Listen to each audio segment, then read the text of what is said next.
Can you imagine the sting of realizing your own child, the one you poured your life into, sees you as nothing more than a profitable inconvenience? For decades, my deepest conviction was that family held supreme importance. I dedicated my entire existence to prioritizing their needs, offering endless support, affection, and protection. Yet, in my hour of greatest vulnerability, I discovered their true perception: a mere obligation.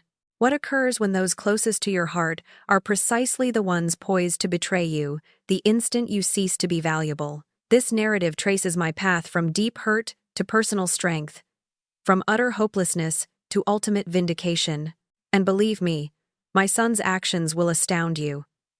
At 58, I genuinely thought I had experienced everything. But life possesses a peculiar way of revealing just how mistaken one can be. I spent most of my years as a mother, consistently present for my offspring, always their confidant, regardless of the personal toll. Now, I reside alone in a dwelling that once vibrated with joy and affection. The very same residence where I passed innumerable evenings comforting my children, where I cleaned, prepared meals, and devoted every fiber of my being to ensure their every desire was met. But today, this house feels like a frigid enclosure. It's the identical home that, during my most fragile moments, seems to symbolize my isolation.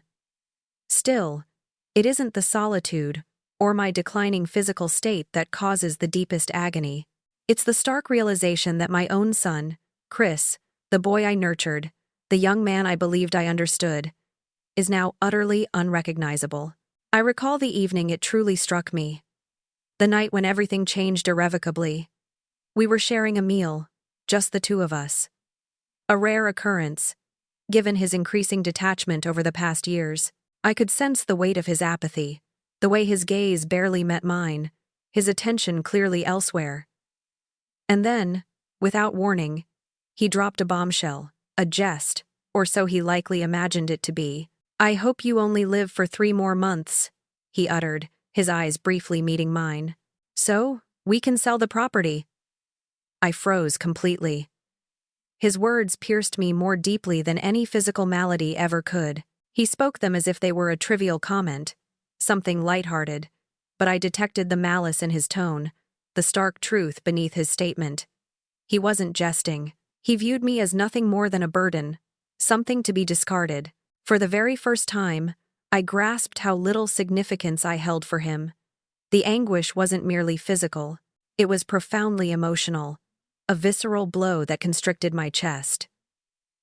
I had dedicated so many years, making sacrifices for him, for my entire family, and this was the gratitude I received in return. I remember observing him, striving desperately to maintain my composure, but internally, everything crumbled. I didn't even know what I could possibly say.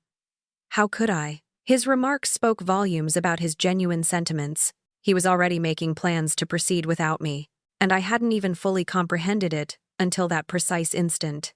I spent the remainder of that night gazing at the walls of the house, feeling the profound weight of my past choices, my entire existence pressing down upon me. My health was deteriorating, that much was undeniable. The physician had confirmed my condition was grave, but it wasn't the illness itself that now terrified me. It was the chilling thought of what would become of me once I was gone. Chris, the child I cherished beyond all else, was prepared to simply walk away from me. As the days progressed, my perspective began to shift. It wasn't solely his cruel words that wounded me.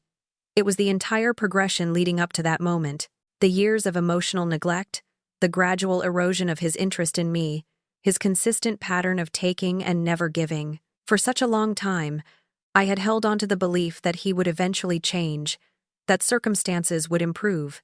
But now, I perceived it with absolute clarity. He wasn't returning. Not for me, not for anything. I started to grasp that the life I had meticulously constructed for him, for us, was no longer truly mine. It served merely as a stark reminder of every sacrifice I had made for a family that never genuinely appreciated it.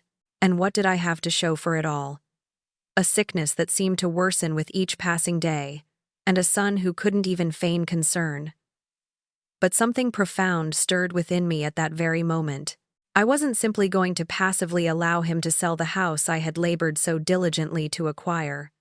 No, I would compel him to confront the repercussions of his actions. I would make him regret every instance of treating me this way. He desired my absence. Very well.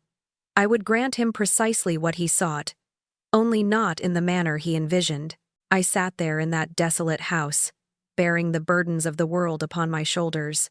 But a distinct strategy began to crystallize within my mind. I was not going to permit him to seize everything I had created without a struggle. Not this time. Never again.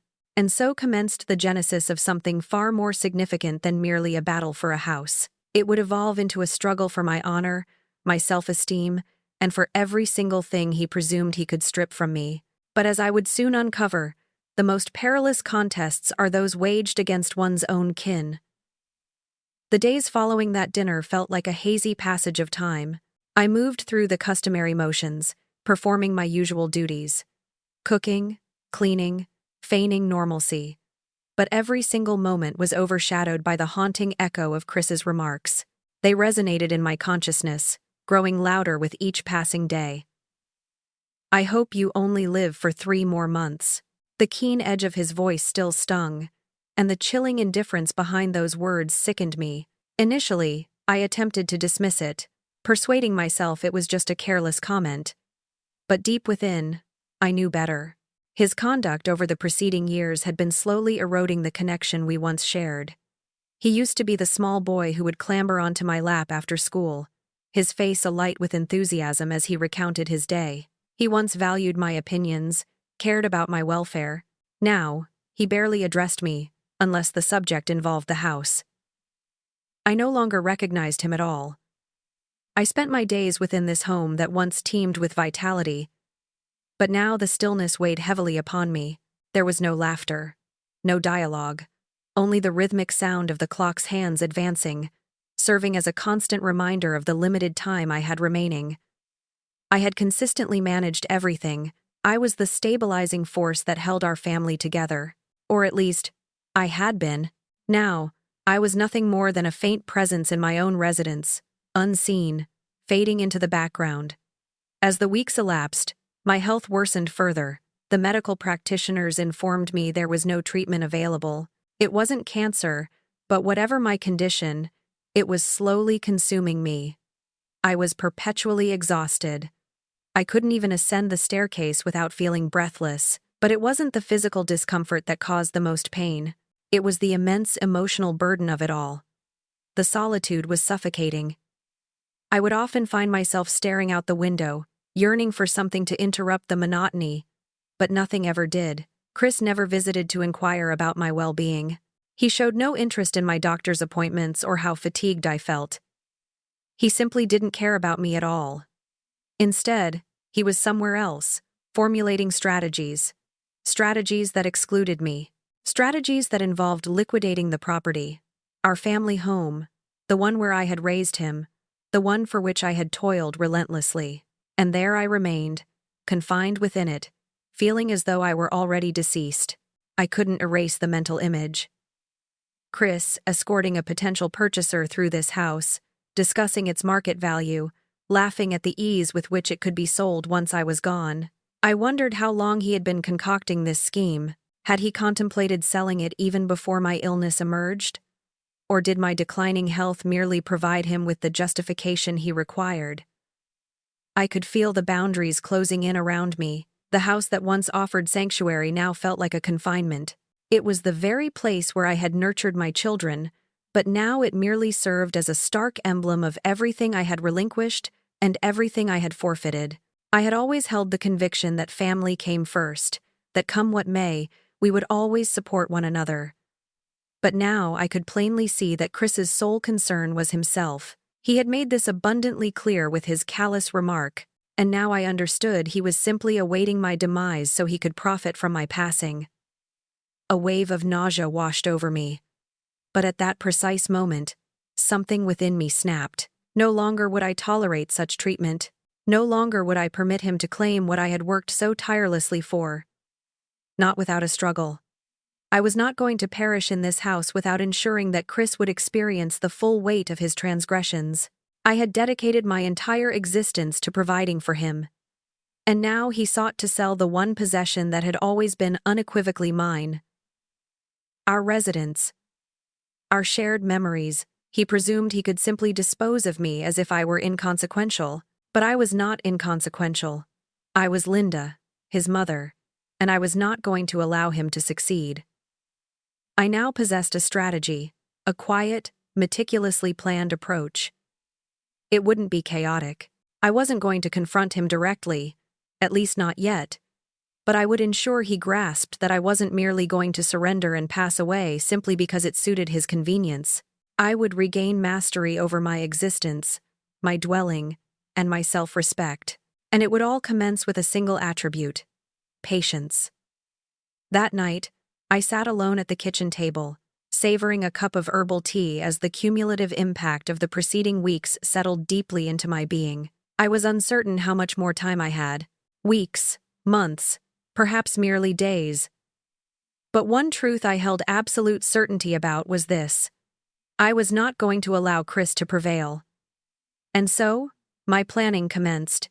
The subsequent days blurred into a succession of medical appointments and unanswered telephone calls. The grim reality of my health status began to fully register, but it wasn't solely the ailment itself that gnawed at me. It was the undeniable fact that, in my most vulnerable condition, Chris was conspicuously absent. The medical professionals had delivered the somber prognosis. It wasn't cancer, but whatever affliction I suffered, it was not destined to improve. They were unable to precisely identify the underlying cause, yet I could distinctly feel my physical self progressively shutting down. My vitality levels were plummeting rapidly. I was constantly drained, and my once vigorous body was failing me in ways I had not foreseen. I recognized that the end was drawing near, though I remained uncertain of my remaining lifespan. Weeks, months. My thoughts had begun to drift towards the inevitable. What fate awaited the property? What would become of me after my passing? The mere contemplation of Chris managing everything, making crucial decisions about my life, my possessions, without a single consideration for me, ignited a furious indignation within me. He wasn't present for me now. Why would he be present when it truly mattered? He never visited, never inquired about my state, never even bothered to make a phone call. It was as if he had already dismissed me entirely.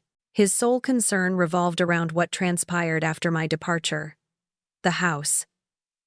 I attempted to disregard it. I tried to convince myself that I wasn't truly alone. But I knew the unvarnished truth. I hadn't received any communication from Chris in days, and each passing moment served as a stark reminder of his profound lack of concern. I had always prided myself on being a mother who was always there, who genuinely cared, who actively listened, who made sacrifices. But Chris, my only child, had become too engrossed in his own existence to even notice mine, was gradually slipping away. I sat on the porch one afternoon, my gaze fixed on the lawn, endeavoring to discover some tranquility in the pervasive silence. It wasn't until the familiar sound of an automobile entering the driveway that I abruptly emerged from my reverie. It was Chris's vehicle. He emerged, appearing as detached as ever, his mobile phone affixed to his hand. He proceeded directly past me without even acknowledging my presence. "Chris!" I called out feebly, my vocal cords trembling as I attempted to capture his attention. He did not halt. His eyes didn't even meet mine. "I'm occupied," he mumbled, not bothering to glance back. That was it. That was the entirety of his response. That was the full measure of my son's solicitude for me. I suppressed my hurt and permitted him to continue. It wasn't the initial instance he had disregarded me. It would not be the last. But this time, I was not going to let it pass unchallenged. I had bestowed upon him everything: my affection, my time, my unwavering backing. And now he was treating me as if I were nothing more than an irritant. I leaned back into my chair, allowing the full weight of the situation to settle upon me. But as the sun descended lower in the celestial expanse, something profound shifted within my core. I was not going to permit him to treat me in such a manner. I was not going to allow him to discard me at his convenience. It was not going to conclude like this. Not for me. I understood I couldn't alter Chris's sentiments, but I could certainly make him regret them. I could compel him to comprehend the ramifications of abandoning me when I required him most. The dwelling, my heritage, the culmination of my life's labor. It was unequivocally mine, and he would learn through painful experience that I was not destined to fade silently into oblivion. As I sat there, the concept began to materialize in my thoughts, slowly, steadily, imbued with quiet determination. I was not going to confront him directly. Not yet. I needed to bide my time. I needed to marshal my inner fortitude and ensure every action I undertook was meticulously calculated. Chris believed he held the advantage, but he had no inkling of what was approaching. I wasn't merely going to contend for the house. I was contending for my self-worth. I was contending for my rightful place in this existence, and Chris was about to discover what transpires when one underestimates their mother. The subsequent weeks constituted an exercise in patience, an almost excruciating waiting period. I meticulously maintained appearances, allowing everyone, Chris included, to believe I was frail, that I was losing my grasp on reality, that I possessed no remaining will to resist. It wasn't difficult. I had years of expertise in being the quiet, supportive matriarch who never requested anything. But beneath that facade, I was systematically assembling everything I required. I commenced scrutinizing the various documents I had throughout the house: bank statements, insurance policies, every scrap of paper I could locate. My hands trembled as I sifted through the disarray, attempting to decipher its meaning. I had to proceed cautiously, with utmost precision. It was unequivocally evident Chris had not been thinking of me whatsoever. But I wasn't merely going to permit him to seize the house without compelling him to face the repercussions of his deeds. I unearthed the sales contract, the one where Chris had already affixed his signature, agreeing to sell the property to a purchaser I had never encountered. I gazed at the document for what seemed like an eternity. It wasn't officially finalized yet, but it might as well have been. The house, my sanctuary, the place where my children matured. It was already being sold behind my back. The realization struck me like a powerful wave. Chris had already presumed my demise. He had already laid his plans, convinced I was too weak to offer resistance. I clenched my hands into tight fists, a surge of renewed energy coursing through me. No. This was not how it would conclude. I was not going to allow him to snatch this from me, from the family we once were. I was not finished yet. It was time to assume command. And I would ensure that Chris would never forget the exorbitant price of his disregard. I understood that I had to take some decisive action. I couldn't simply remain passive and allow Chris to triumph. But what could I possibly do? I possessed nothing but time, and that, in itself, felt like both a boon and a curse. It was during one of my sleepless nights, after everyone else had departed and the house was utterly silent, that I resolved to examine the old papers and files within my study. There were decades of receipts, outdated invoices, and historical documents.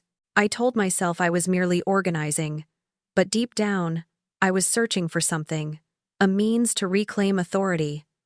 My hands quivered slightly as I sorted through a stack of aged papers. The gentle rustle of the pages almost provided solace in the profound stillness of the house. I perused legal instruments, my last will, my deceased husband's life insurance, medical histories, old correspondence, when a particular sheet of paper captured my attention. It was an agreement for the sale of the house, already bearing Chris's signature. I froze in disbelief. There it was, in unmistakable black and white. My own son had already orchestrated the sale of our cherished home. I had been so utterly oblivious. The thought of Chris casually negotiating with a potential buyer for the house he knew I deeply loved. It wounded me more profoundly than any physical ailment ever could. This house was not merely walls and a roof to me. It embodied my personal history, my precious memories, the very environment in which I had nurtured him. And here he was, treating it like a mere commodity to be liquidated the moment I ceased to be of use to him. The signature was distinct. Chris Edwards. He had already endorsed the documents, pushing forward with the transaction without even a trace of consideration for the profound significance this house held for me. But as I fixated on the paper, something else caught my notice. A brief annotation in the corner of the page, something that had been almost overlooked amidst my initial shock. The purchaser's name and a specific date. A date that was only 1 week away. I rose to my feet, my heart hammering against my ribs. I could feel a cold surge of indignation creeping up from my abdomen, escalating like an uncontrollable inferno. My hand trembled as I traced the buyer's name, an individual entirely unknown to me. How could Chris have reached such a monumental decision without consulting me?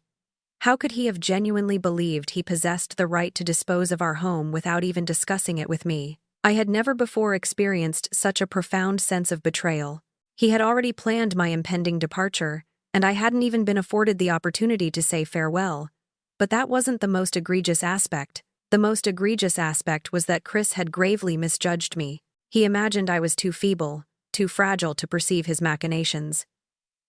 He believed he could escape without facing any repercussions.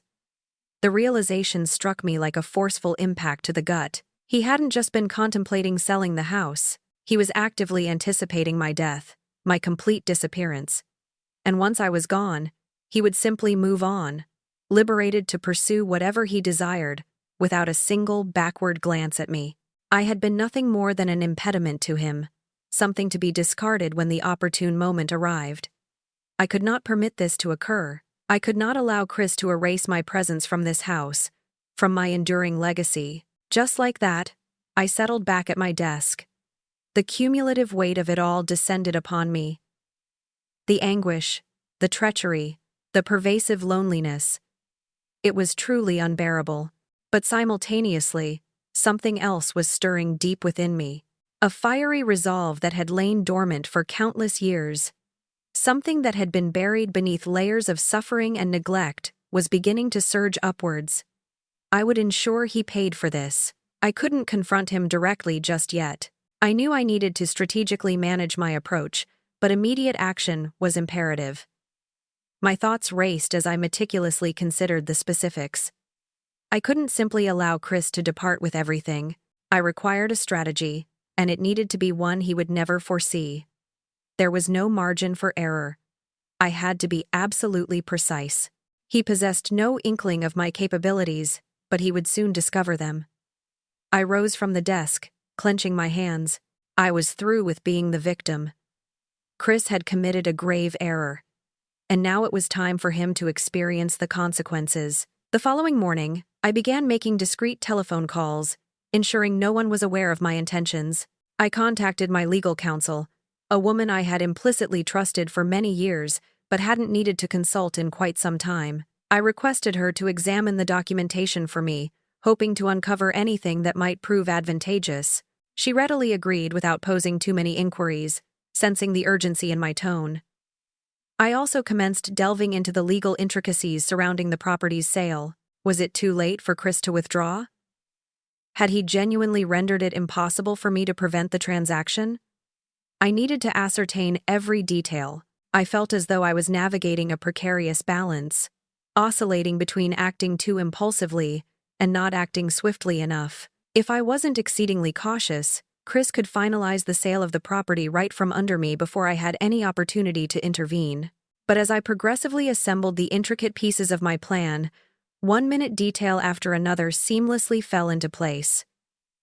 I would absolutely not permit him to escape unscathed.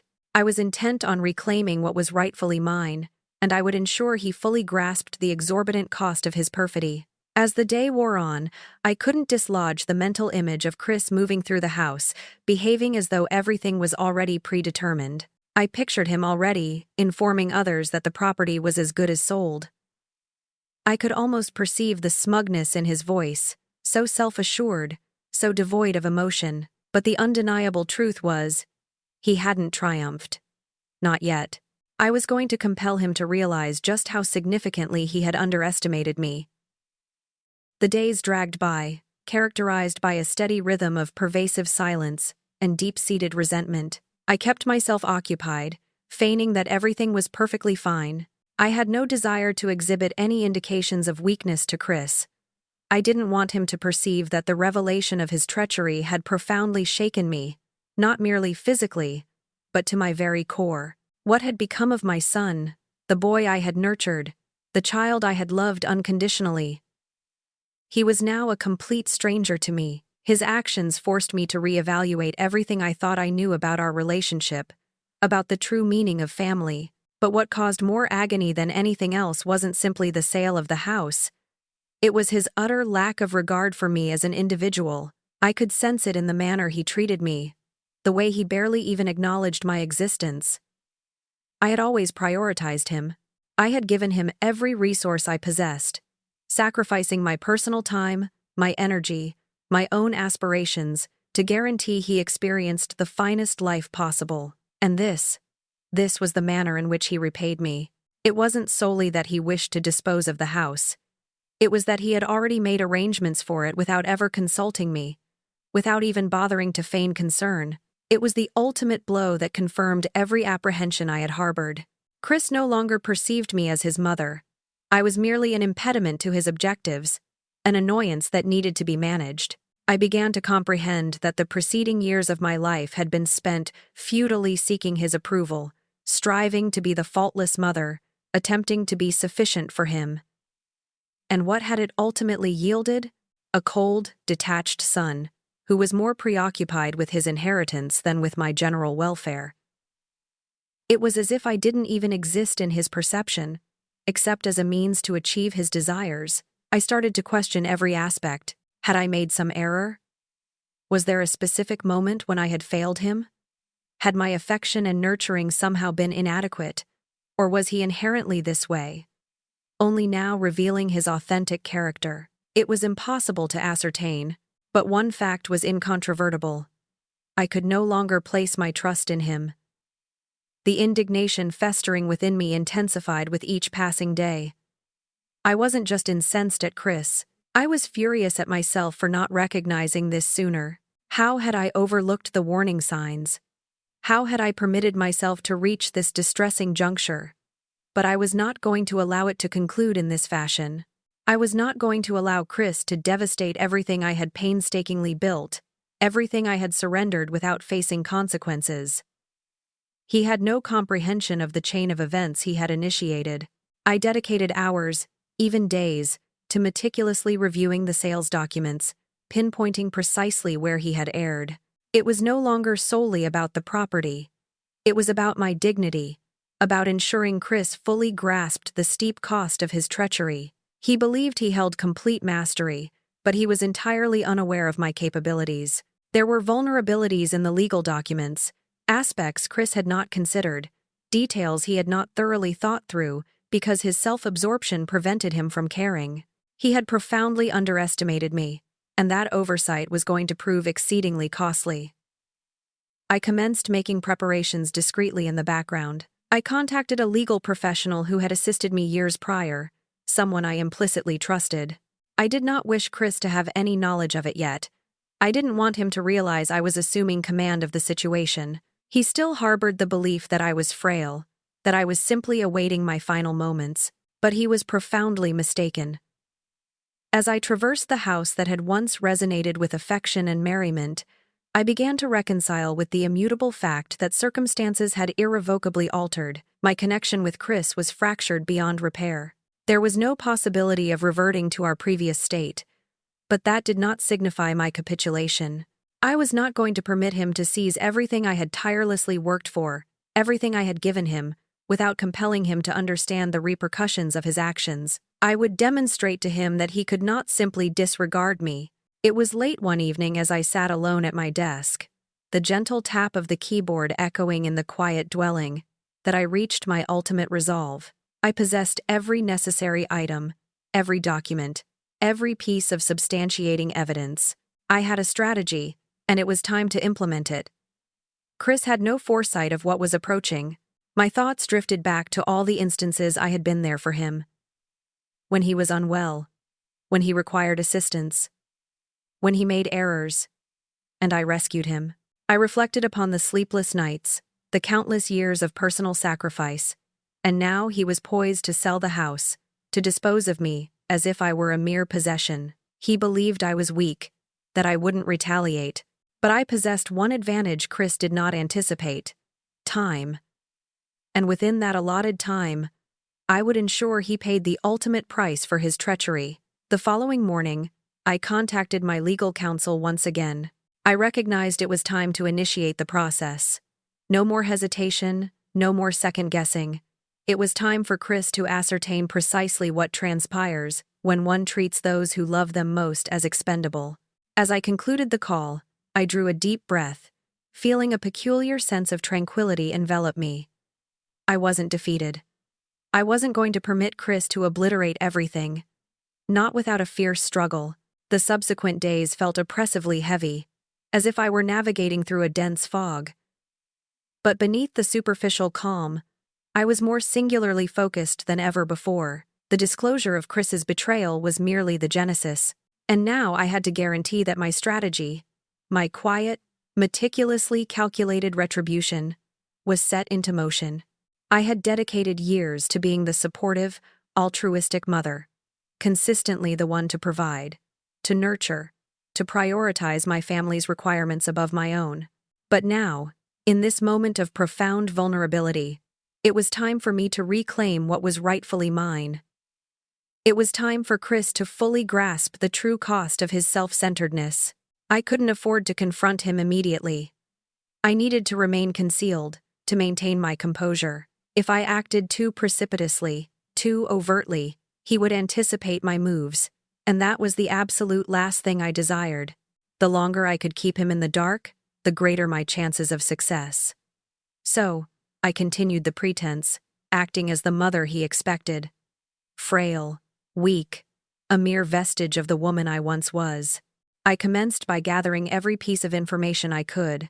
I painstakingly examined the sales documents, searching for any errors Chris might have inadvertently made.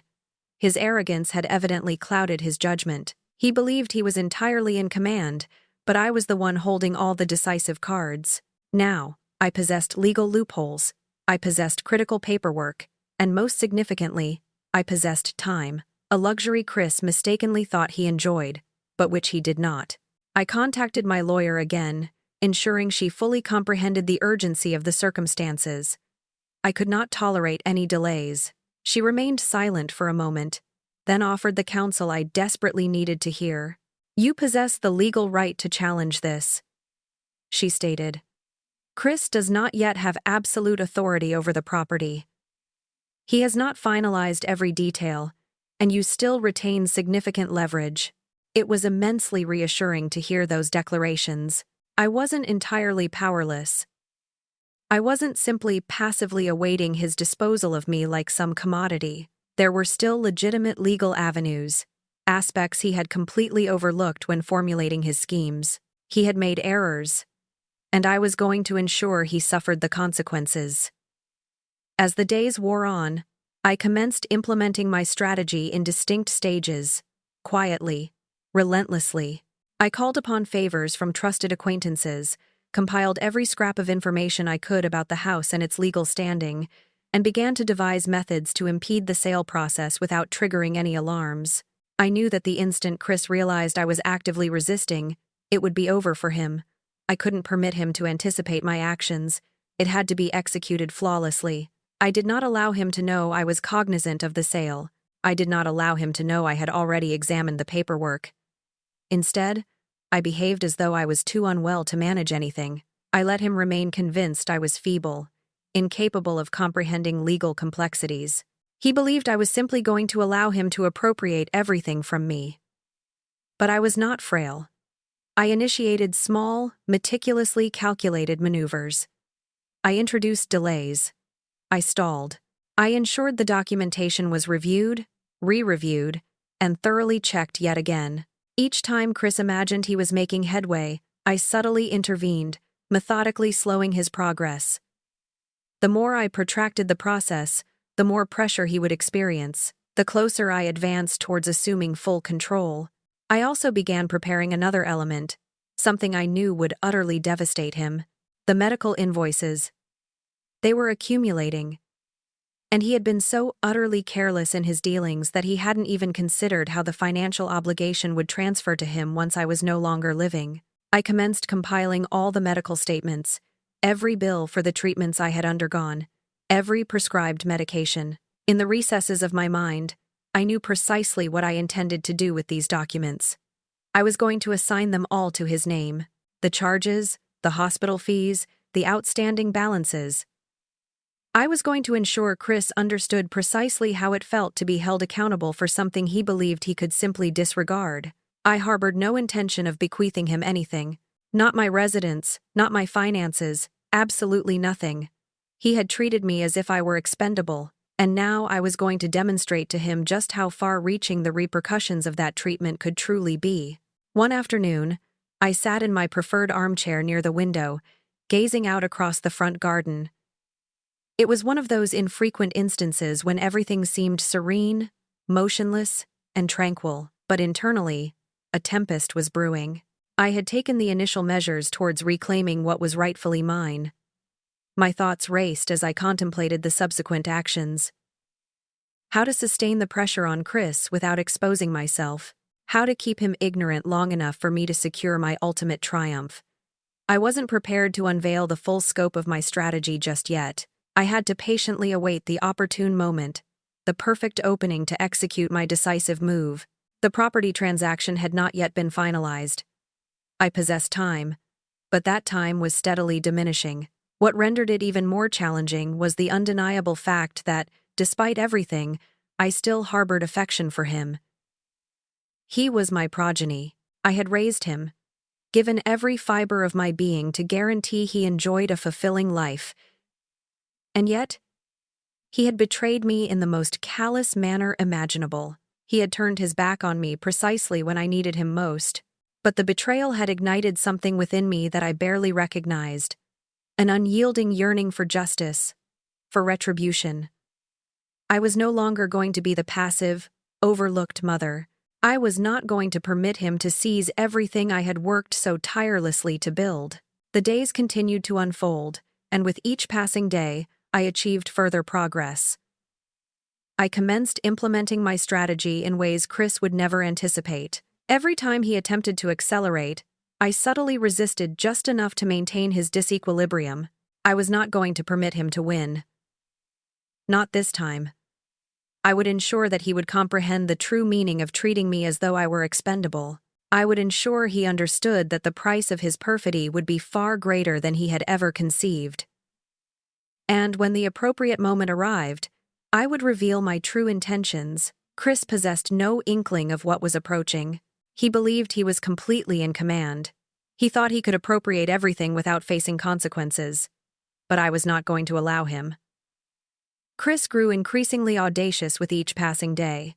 Every time I encountered him, he appeared more self-assured, more convinced that the property was his to sell, that he had already emerged victorious. He believed I was frail, that I couldn't retaliate, that I would simply permit him to depart with everything when the opportune time arrived. He was entirely unaware of my covert actions. I could almost perceive the smugness in his tone, discern the glint of satisfaction in his eyes whenever he discussed finalizing the transaction. He was convinced he wielded all the authority. But I was not yet finished. I spent hours each day within the house, performing routine tasks, my intellect constantly formulating the next step. Every conversation with Chris now felt like a strategic game. I would smile gently, nod understandingly, feign that I was too debilitated to grasp his words. The more I acted as though I didn't care, the more he lowered his defenses. He suspected absolutely nothing. I was patient, awaiting the precise moment to execute my subsequent move. It was no longer merely about delaying. It was about meticulously setting the stage for his ultimate downfall. I couldn't hasten this process. I had to ensure every component was perfectly positioned so that when I finally struck, Chris would be utterly caught off guard. I had been diligently working on the legal aspects, compiling the necessary documentation, contacting skilled professionals who could provide assistance. I was crafting a strategy that was impregnable, one that would not only prevent the sale but would also guarantee Chris bore the full weight of his own actions. He was destined to be the one to financially account for everything. Literally. I began introducing subtle alterations. When Chris visited, I would pose questions about the property, about the transaction itself, inquiries that caused him to hesitate, to ponder. I wished to keep him slightly off balance, to make him second-guess his own judgments, but most crucially, I needed him to persist in the belief that I was still incapable of fully comprehending the situation. I needed him to continue thinking that I was too unwell to impede him, and while he imagined he had ample time to finalize everything, I was diligently working behind the scenes. I commenced assembling a comprehensive paper trail, one that would compel Chris to confront the ramifications of his deeds. I was no longer solely going to contend for the house. I was going to strip him of everything. There were several critical actions I had to undertake before I could completely undermine his position. Firstly, I needed to ensure the legal facets of the sale were postponed. I had to discover a method to guarantee that Chris couldn't finalize anything without encountering substantial complications. I contacted my legal representative again, and together, we began identifying avenues to encumber the paperwork. The transaction was not finalized. Not yet. And I was going to ensure it remained in that state.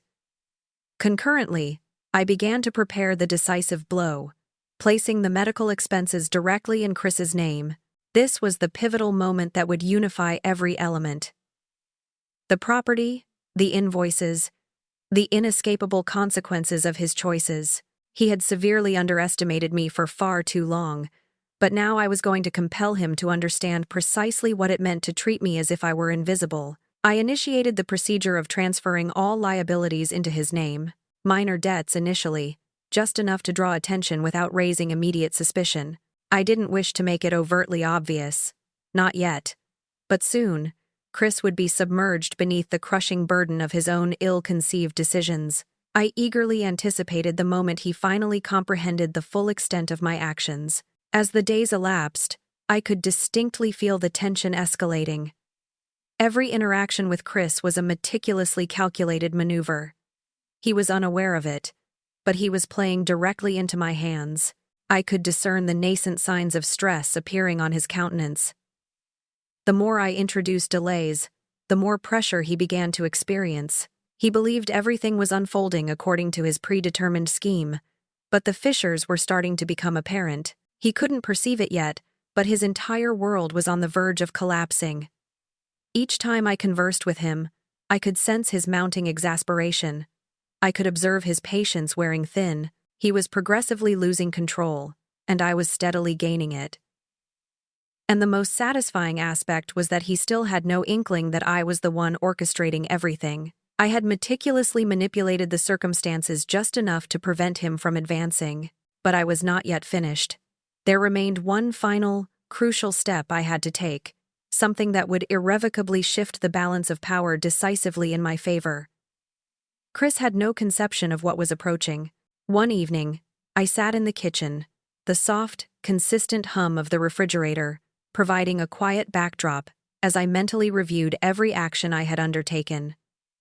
A peculiar sense of inner calm settled over me.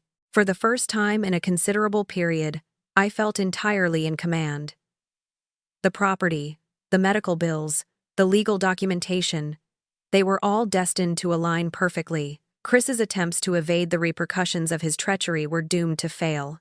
When the opportune moment arrived, I would finally unveil my strategy. And when I did, he would unequivocally understand that I was not an individual to be simply cast aside. The endgame was now imminent. I had accomplished everything I needed to do. Everything was coalescing. And when that moment arrived, I would ensure Chris fully grasped that one does not treat individuals as though they are disposable, particularly not those who have unconditionally given you everything. The final elements were almost perfectly arranged. The longer this protracted, the more my anxiety mounted. It was no longer solely about the house. It was about the abhorrent manner in which Chris had treated me, as if I were inconsequential, a mere annoyance, an obstruction to his objectives. The longer I observed him arrogantly proceeding with his daily life, convinced the property was as good as sold, the more I truly grasped how profoundly little he had cared for me. All these years, I had been consistently present for him, pouring my entire heart into his upbringing, guiding him through challenging periods, and now he was prepared to discard me like an antiquated piece of furniture. But he no longer truly knew me. He had no understanding of my capabilities. The pieces were indeed falling into place, but it was not yet time to launch my decisive strike.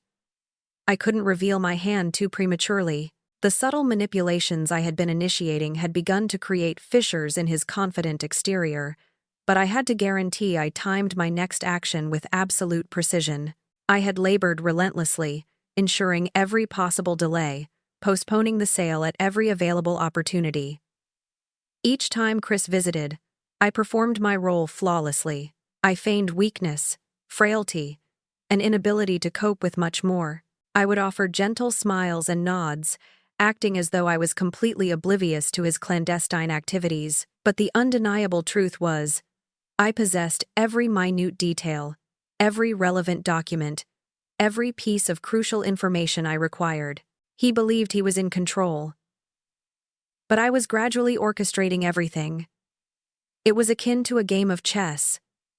Every move had to be calculated with forethought. Every step had to be deliberate. I knew Chris would eventually succumb to impatience. He would assume I was too unwell to manage anything, too fragile to obstruct him. But each time I introduced a delay, each time I compelled him to wait just a little longer, I could perceive his exasperation starting to intensify. He was losing his composure, and I was quietly gaining strategic advantage. I had been diligently working on the legal documentation with my lawyer behind the scenes.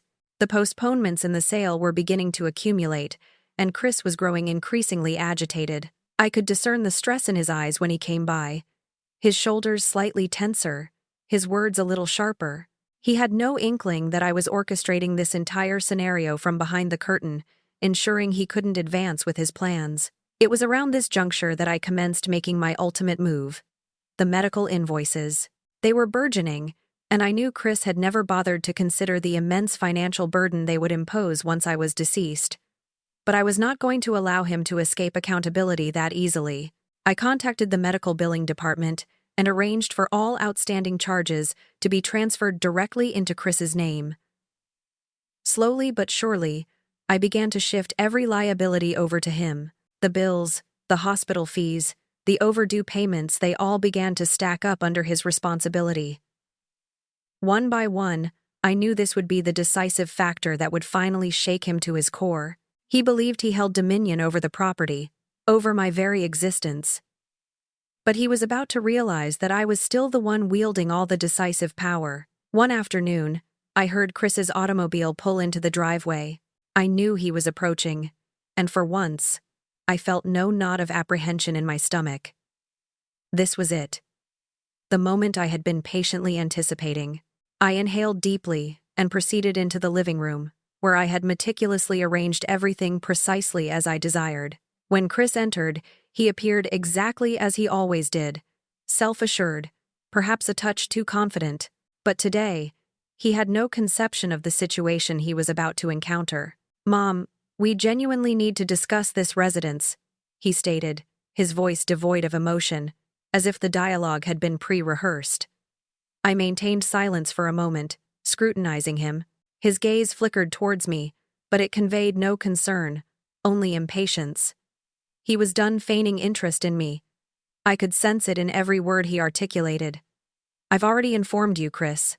I'm not feeling well," I replied softly, expertly playing the role I had perfected. "You don't have to keep visiting simply to remind me of your intentions." I observed the briefest flicker of irritation cross his features. He hadn't expected any resistance from me.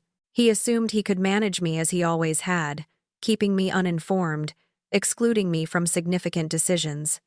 But he was mistaken. He had underestimated me for far too protracted a period. "I understand, Mom, but you must comprehend that the house represents a substantial matter," he asserted, his voice elevating slightly. "We cannot continue clinging to it. It's time to move forward, you know." A surge of indignation coursed through me, but I meticulously concealed it behind my composed exterior. "I know precisely what you are doing, Chris," I stated quietly. meeting his gaze for the first time with genuine intensity. "I know everything. You've been planning to sell this property for months, assuming I wouldn't notice. But I am not as naive as you presume." His face hardened, his lips thinning. He began to speak, but I raised my hand, interrupting him. "You imagine you've been so clever, don't you? Making crucial decisions for me without my consent, liquidating my home, disposing of me as if I am insignificant. But here is the critical point, Chris," I continued, allowing the gravity of my words to sink in. "You have committed numerous errors, and those errors are about to return to plague you." His eyes narrowed as he advanced closer, his face flushed with the anger I had successfully provoked. "What exactly are you referring to?" I offered him a subtle, knowing smile. "You will ascertain soon enough." I could now perceive the uncertainty in his eyes, the initial cracks beginning to form in his self-confidence. He was not yet aware, but the boundaries were constricting around him. He had no inkling of the profound trouble he was in. The contest was far from concluded, and I was about to bring it to its decisive end. I would ensure that Chris would experience the full impact of his treachery, and when I was finished, he would never again contemplate exploiting me. He would learn through harsh experience that every action carries repercussions. The tension within the room was palpable, yet I remained serene, knowing that the ultimate maneuver was imminent. Chris still had no idea what was approaching. He believed he possessed absolute control. But in reality, I had already secured victory. Now, it was merely a matter of time before everything disintegrated for him. I could sense it in the atmosphere. The transformation was impending. A palpable, crackling tension now existed between us, something I hadn't perceived in years. For the very first time, Chris appeared hesitant, unsure of himself. It was as though he could intuitively feel the shift in dynamics, but couldn't quite comprehend its nature. He was still attempting to behave as if everything was under his command, but I could discern the flaws in his facade, and it was only a matter of time before it all came crashing down upon him. That evening, after Chris had departed, I sat in the profound quiet of my house, the very dwelling he believed he was going to surreptitiously sell from under me. I permitted myself a small smile. He had no inkling of what was about to unfold. He had no idea that I had already ensured his name was inextricably linked to every medical invoice, every outstanding payment I had accrued. He was on the verge of learning the severe consequences of his indifference. The following morning, I awoke early, my mind racing with the remaining steps I needed to execute to guarantee Chris experienced the full weight of his actions. He still remained unaware of the accumulating bills, of the significant financial obligation I had squarely placed upon his shoulders. I had been meticulous in avoiding any direct confrontation. I didn't want to afford him the opportunity to backtrack. No, he would be compelled to confront everything head-on, just as I had been forced to confront his betrayal. As the day progressed, I continued my quiet efforts. I could hear Chris moving about the house, making telephone calls, finalizing documents. But today, he was visibly distracted, agitated, and that was precisely what I required. He was so intensely focused on the sale that he couldn't even perceive how perilously close he was to losing everything he thought he possessed. I knew it wouldn't take long for him to grasp the unfolding reality. His sense of mastery, the conviction that everything was proceeding according to his strategy, would soon evaporate. The longer he persisted with the sale, the more dire the circumstances would become for him. He was already mired in debt, and the medical expenses I had discreetly transferred into his name were about to render that debt even more impossible to ignore. It was late in the afternoon when I received the call from my legal counsel. I could feel my pulse quicken as I answered the phone. This was it. The ultimate phase of my strategy was coming to fruition. "Linda, we have everything meticulously arranged," my lawyer stated. "I have officially filed the injunction to suspend the sale. The property is now formally in a state of legal limbo. Chris cannot undertake any further actions until the court resolves this matter. And based on the documentation you provided, I have also initiated a lien against his personal assets for the outstanding financial obligations." I settled back into my armchair, the full gravity of the situation sinking in. Chris believed he had me completely analyzed, that I would simply fade away, that I would permit him to liquidate everything and walk away unburdened. But now his entire existence was about to be irrevocably altered. He was destined to forfeit the house, and those medical bills would relentlessly pursue him. No amount of cunning manipulation would extricate him from this predicament. The ensuing days were a blur of legal paperwork and consultations, each progression bringing me nearer to the final confrontation. I received no direct communication from Chris, and I wasn't surprised. The profound realization must have struck him with immense force. He had no idea how to proceed. When he finally arrived at the house, I could clearly discern the stress etched across his countenance.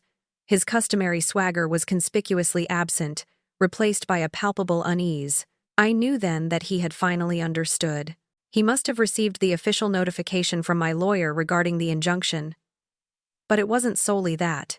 I could perceive the sheer horror in his eyes when he fully grasped the implications of the medical invoices. He had been so utterly negligent, so consumed by his avarice for the property, that he never bothered to scrutinize the fine print. And now, it was irrevocably too late. He entered, attempting to project an air of nonchalance, but I could clearly detect the tension in his physique. His shoulders were slightly stooped, his eyes darting around as if searching for an escape route. "Mom, what on earth is transpiring?" he demanded, his voice trembling, though he strove to sound authoritative. "I received this court order, and now I'm being held responsible for these bills. What precisely have you done?" I regarded him, calm and composed. For the first time, I experienced no pang of emotional pain. I felt no crushing weight of treachery. Instead, I felt empowered. This was my decisive moment. "I did precisely what you merited, Chris," I stated softly. "You believed you could seize everything from me. You believed you could simply dispose of me as if I were inconsequential. But here is the truth. I am not yet finished, and neither is the house. You have made far too many errors, and now you will bear their cost." His face became pallid. He opened his mouth to dispute, to resist, but no words emerged. Instead, his gaze flickered to the documents in his grasp. The injunction, the notice concerning the bills. And he seemed to deflate, as if all the air had been expelled from him. "Mom," he commenced again, his voice now noticeably quavering. "This is preposterous." I was unaware. How was I supposed to foresee all of this unfolding? I slowly shook my head, observing him with a hint of pity. "You were unaware because you never cared enough to inquire, Chris. You were too preoccupied with formulating plans that excluded me, without even considering that I might have a legitimate say in the fate of this property. But you have learned a harsh lesson today." I could see him struggling to process the full reality of the situation. His existence was crumbling, and I was the architect of its downfall. The moment of profound clarity was unmistakably visible on his face. He was realizing that he had severely misjudged me, that he had presumed I would simply yield and pass away, allowing him to claim everything. But now, he was the one ensnared in an inescapable predicament. "You cannot simply do this," he protested feebly. "I've been orchestrating this for months. It's not solely about the house. It's about my entire future." I stared at him intently, feeling the heat of indignation surge through me once more. "And what about my future, Chris? What about the decades I dedicated to raising you, nurturing you, only for you to squander it all? You never once inquired about my desires.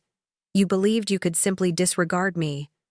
But now you have forfeited everything." Chris's shoulders slumped as he finally appeared to accept the profound gravity of the circumstances. He had no viable escape. All the authority he imagined he possessed had vanished, never to return. I wasn't merely reclaiming the house. I was reclaiming my inherent dignity, my self-worth. I was demonstrating to him, and to myself, that I was not the invisible, expendable mother he had mistakenly perceived me to be. The conflict was not yet entirely resolved. There was still a court hearing scheduled, still a future to be definitively shaped, but for the present moment, in this precise instant, I had unequivocally triumphed, and it felt incredibly satisfying. The repercussions had not yet fully dissipated, but I could distinctly feel the balance of power shifting decisively in my favor. It was no longer solely about the property. It was about compelling Chris to understand that his actions carried tangible consequences. It was about demonstrating to him that he couldn't simply treat individuals, especially me, in such a manner and expect to emerge unscathed. I had acquired considerable wisdom in these preceding weeks. But the most crucial insight was this: authority is not merely about wealth or dominion. It is about possessing the fortitude and the unwavering resolve to fight back when everyone anticipates your complete surrender. Chris sat opposite me, his face still pale from the sheer shock of the injunction and the accumulating debts from which he had no means of escape. He remained silent, an uncharacteristic demeanor for him. Typically, he would argue vehemently, attempting to manipulate circumstances to his advantage, but now he seemed to comprehend that the battle was irrevocably lost. "Mom," he finally uttered, his voice hoarse, "you must understand that this isn't solely about you. It's about the future. I cannot afford to simply await your protracted delays. I've been diligently working for years to establish my affairs, and now you're simply demolishing everything." I leaned back in my chair, arms folded across my chest. For a fleeting moment, I permitted myself to absorb his words that had once held profound meaning for me. In a bygone era, I would have attempted to soothe him, to reassure him that everything would ultimately be fine, but that version of myself no longer existed. "You are correct," I stated, my voice unwavering. "This isn't solely about me, Chris. This is about the choices we make and their profound impact on everyone around us. This is about your decision to treat me as if I were expendable. I did not solicit this, but now I am utterly finished with observing you disregard me, disregard everything I have painstakingly built." His eyes narrowed, as if he were striving to decipher the meaning behind my pronouncements. I could almost visualize the mechanisms turning within his mind, but they weren't connecting the crucial dots. He hadn't yet grasped the full implications, hadn't realized the complete magnitude of what I had orchestrated. He believed he could still verbally extricate himself, that if he simply persisted, simply pushed harder, it would all conclude favorably soon enough. But I was not yet finished. "I have had enough, Chris," I declared, the words emerging softer than I had intended. "I have had enough of the manner in which you have treated me. You presumed you could seize everything I possessed without even asking, that I wouldn't notice. You didn't even bother to ascertain my desires, my requirements. You simply assumed that once I was gone, you could simply depart and commence anew." His face contorted, a complex blend of frustration and deep guilt. "You don't comprehend," he retorted sharply. "This is also my future. I cannot simply allow you to perpetually hinder me. You have lived your life, Mom. I have mine to ascertain." I could clearly perceive the arrogance embedded in his remarks, the conviction that somehow his personal distress, his aspirations for the future, were inherently more significant than mine. The fundamental truth he still failed to grasp was that everything he possessed, everything he believed he could command, was founded upon my profound sacrifices. I had given him everything, and now he was demanding even more. "Your future," I reiterated, my voice suddenly escalating. "You genuinely believe your future surpasses the significance of everything I have accomplished for you? You believe you possess the inherent right to dictate what transpires to me, to this house, merely because you feel entitled to it?" He opened his mouth to object, but I denied him the opportunity. "I am not yet finished, Chris. You desired this property. You believed you could sell it and effectively eliminate me. Well, you will now have to contend for it. You will have to fight to retain it." His face became utterly drained of color. "What are you talking about?" I reached for the stack of legal documents that had been conspicuously resting on the table throughout our conversation. Slowly, deliberately, I slid them across the tabletop towards him. His eyes darted over the papers, the profound realization beginning to manifest as he recognized the familiar designations of legal professionals and court authorities. "Those are the documents to halt the sale," I explained. "And those medical bills you have so conveniently ignored? They are now legally in your name, every single one of them. I personally insured it.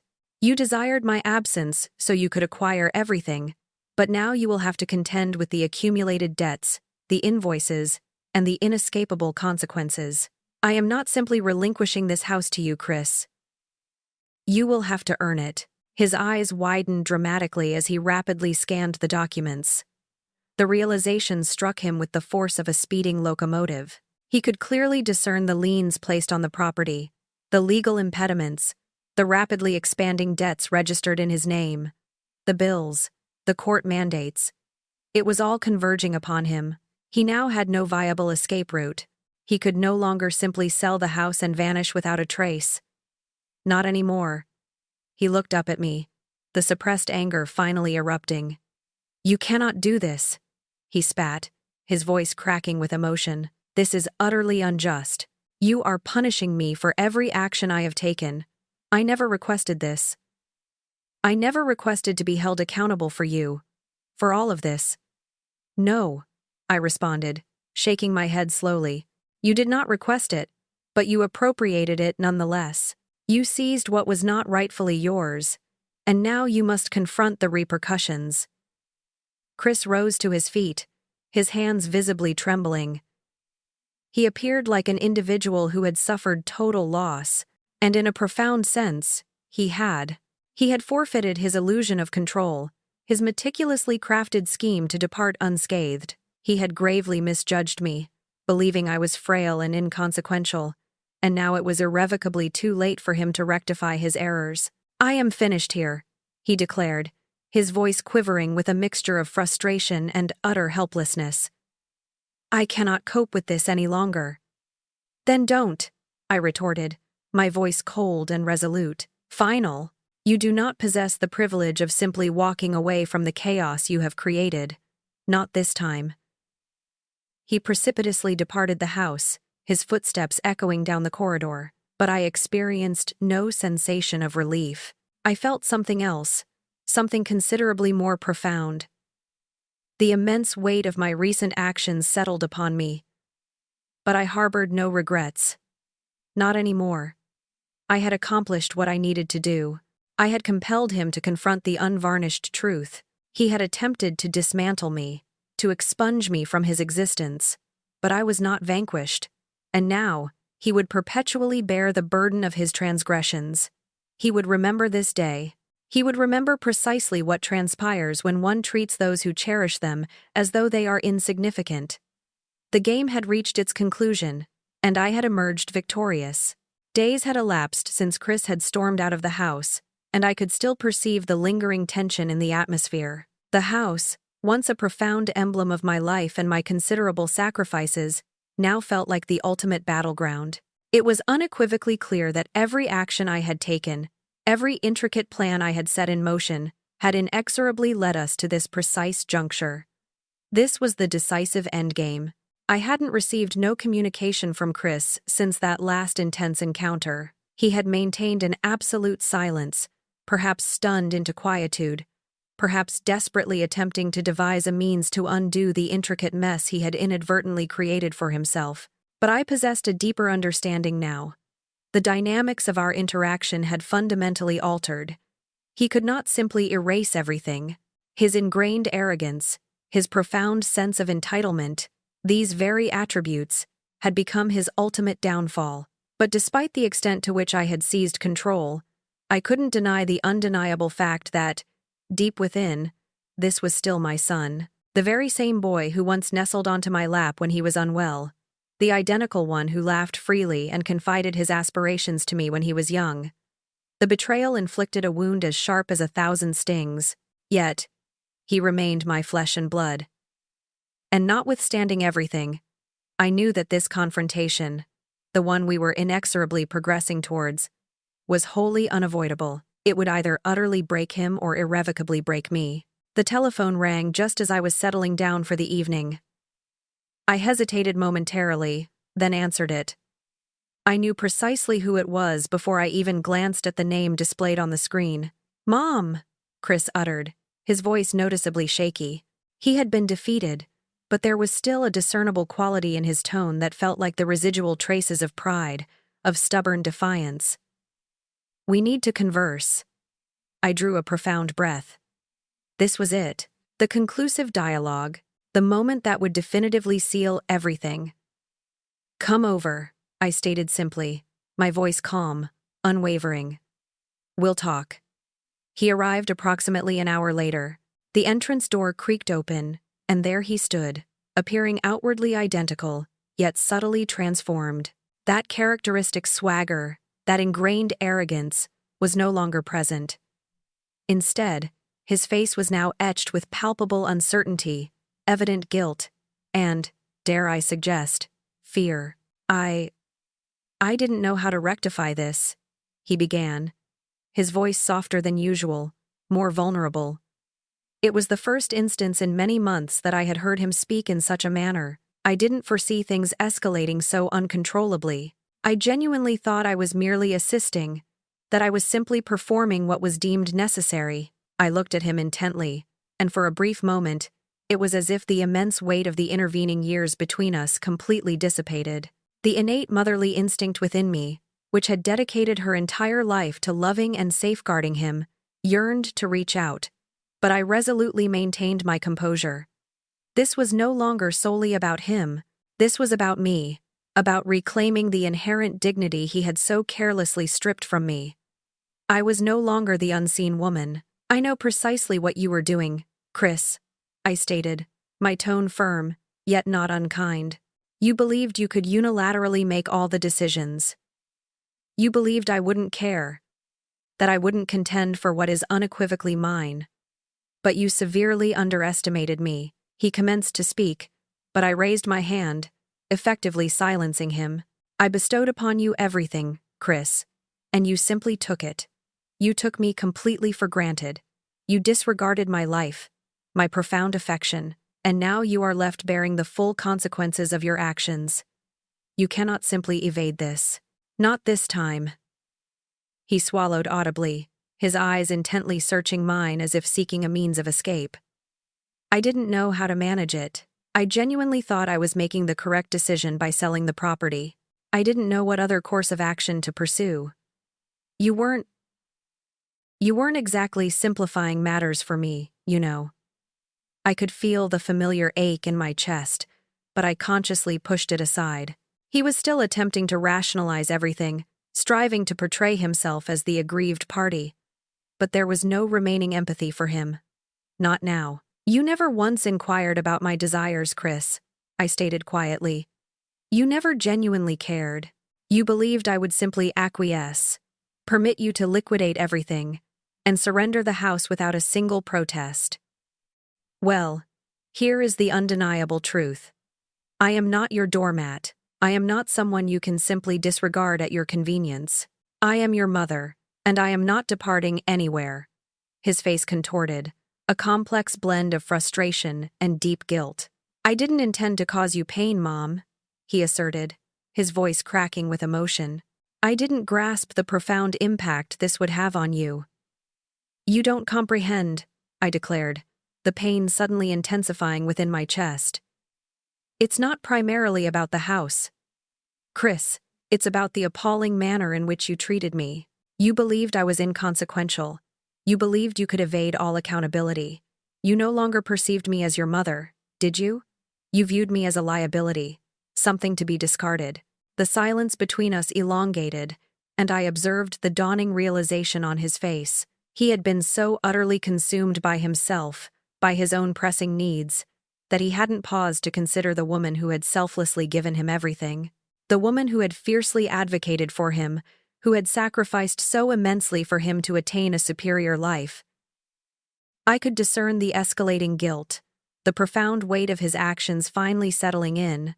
The Chris I had once known, the boy who possessed compassion, who genuinely cared for others, was still present within him, perhaps buried beneath layers of personal ambition, of ingrained entitlement, but it was undeniably there.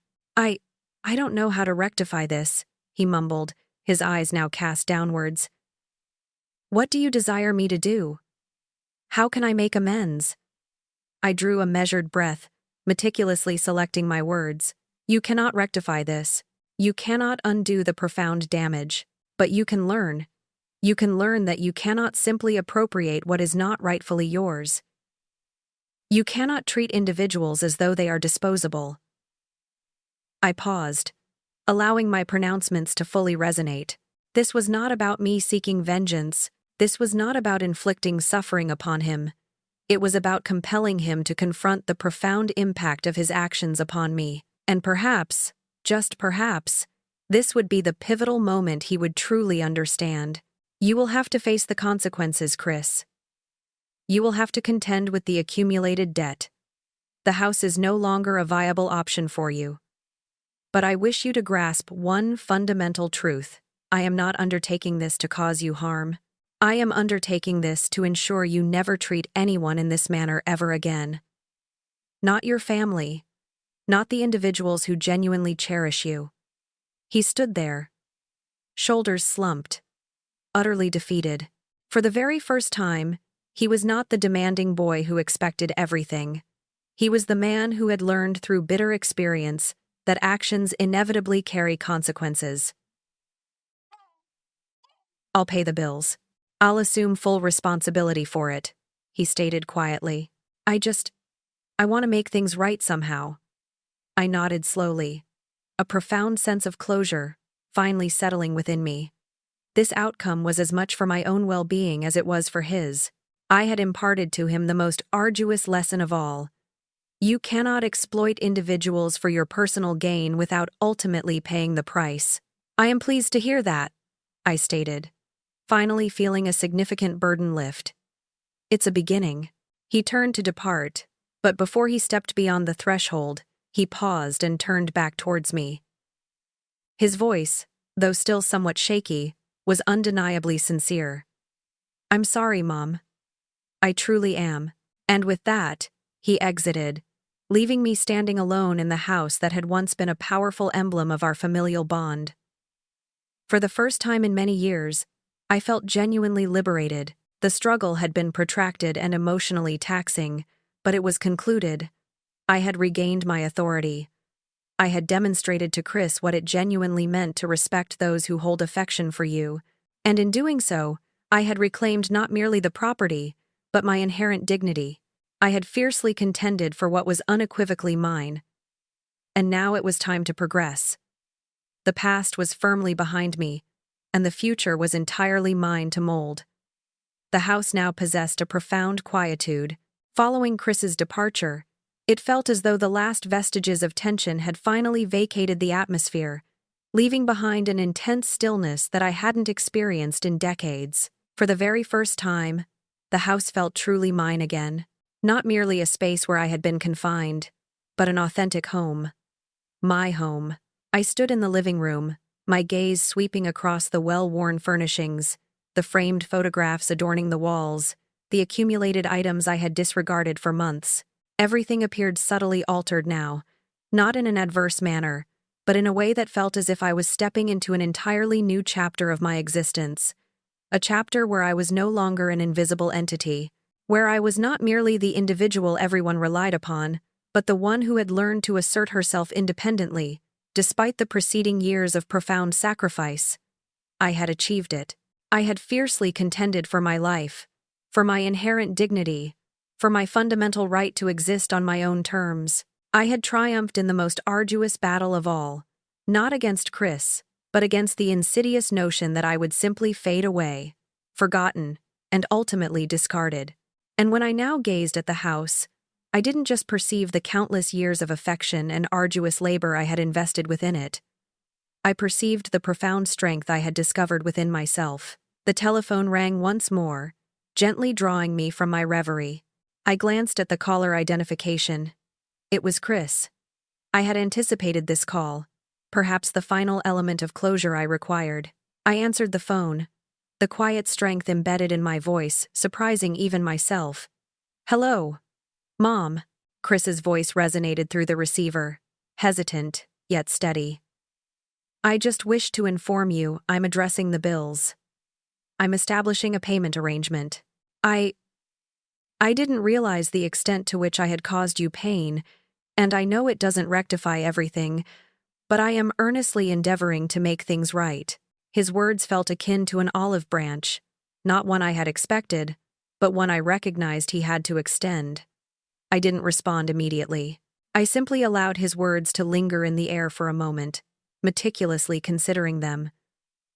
I had dedicated so many years to prioritizing everyone else's requirements above my own. I had spent such a prolonged period striving to make Chris proud, endeavoring to earn his affection and respect. But I had assimilated a harsh reality.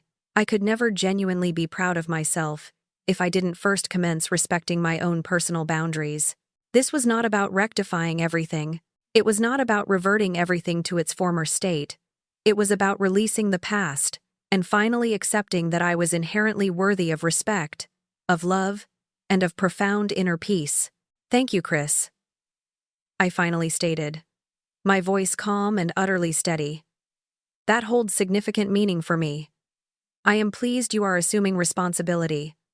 I'll perform better, Mom. I promise. I won't repeat the same errors again," he declared. And for the very first time, I genuinely believed him. We did not converse for an extended duration. He didn't need to offer a comprehensive apology for everything. He needed to demonstrate to me through his tangible actions that he comprehended, that he would indeed change, that he would once again become a son I could take genuine pride in. After I concluded the call, I sat there in the silence, allowing everything to fully permeate my consciousness.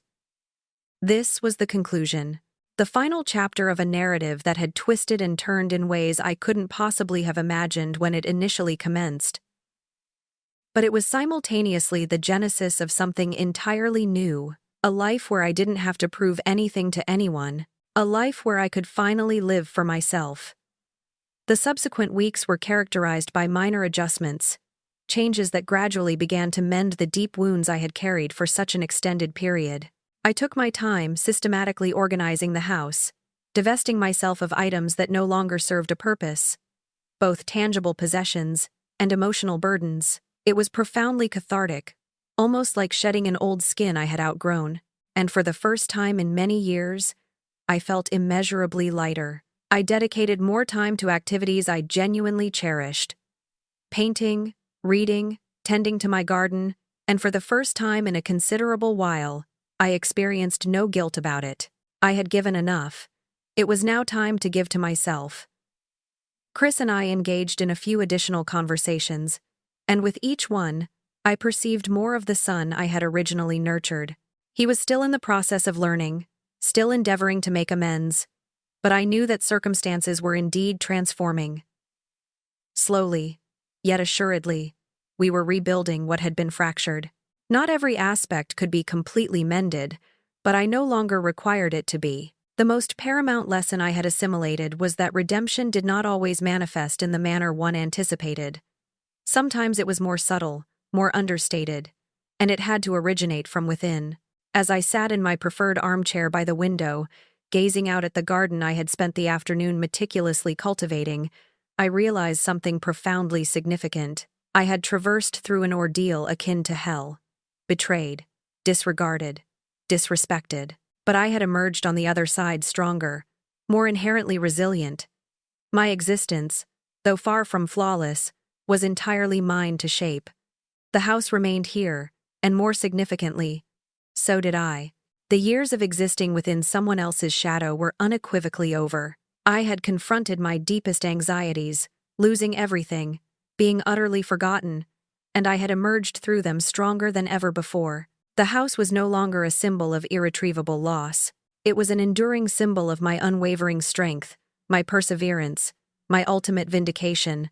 And as I observed the sunset, a profound sense of serenity enveloped me. It was finally my time.